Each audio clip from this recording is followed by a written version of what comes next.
Alors le secret d'une recherche scientifique dynamique, à votre avis, c'est l'État, comme en Chine? C'est le privé ou c'est une sorte de mix, comme c'est le cas avec Elon Musk, qui, dont on l'oublie souvent, bénéficie Opposer, d'énormément de financement public? opposer recherche publique et recherche privée, opposer recherche fondamentale et recherche appliquée, c'est puéril. La recherche, c'est du fondamental et de l'appliqué, c'est du privé et c'est du public. Le point fondamental pour avoir une bonne recherche, c'est l'ambiance. Il faut que les dirigeants aiment les scientifiques, aiment la science, aiment les applications scientifiques. Dans un monde où la maire de Paris interdit la 5G, dans un monde où on crache à la gueule des scientifiques tous les jours et où on les paie au lance-pierre, on ne peut pas avoir de bonne recherche. Quand Antoine Petit, le directeur général du CNRS, nous explique qu'un bac plus 11 spécialisé en intelligence artificielle gagne moins de 3 000 euros bruts par mois, alors que chez Google, on va lui donner des centaines de milliers de dollars par an s'il est bon, eh bien, on a une équation impossible. La France doit investir plus dans la recherche. La France a été écrabouillée en recherche par la Corée du Sud. La France investit 2,21% de sa richesse nationale en recherche et la Corée du Sud presque 5%. Donc la France ne dépense pas assez en recherche. Elle ne cesse de cracher sur la recherche. Elle détruit ses filières technologiques les unes après les autres. Et elle ne respecte pas médiatiquement et politiquement ses savants. Et les gens qui aimaient la science comme Mélenchon deviennent anti-science. La plus grande désillusion que j'ai eue, je ne suis pas mélenchoniste, je suis un libéral, mais c'est de voir Mélenchon qui aimait tant la science devenir anti-science. De voir Mélenchon cracher sur la 5G et sur les vaccins ARN. En 2021, ça m'a démoralisé.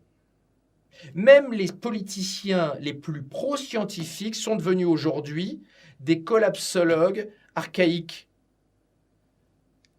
Mélenchon est devenu sur le plan scientifique aussi con que les curés du XVe siècle. C'est à pleurer.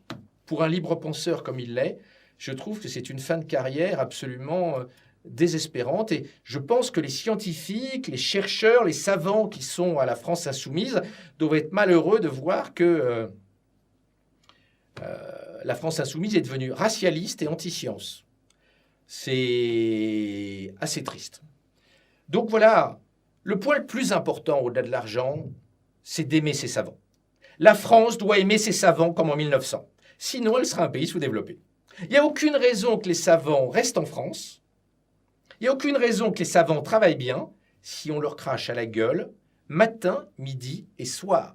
On ne peut plus tenir le discours complètement con sur les OGM qu'on tient. On ne peut pas tenir le discours sur l'électronique qu'on tient. On ne peut pas s'opposer à toutes les technologies comme on le fait, sans conséquence. On a même vu dans Libération une pétition exigeant que Thomas Pesquet n'aille plus dans l'espace et qu'on arrête les vols spatiaux et que la France tue Ariane.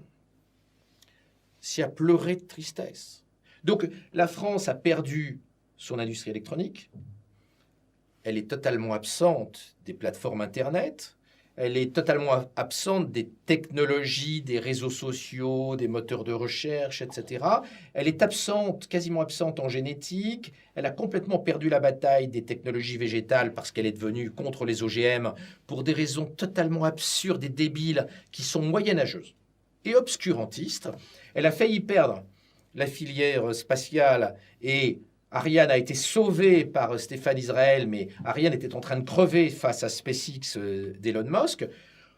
Dans l'ensemble des filières technologiques, la France en particulier et l'Europe en général sont en train de couler.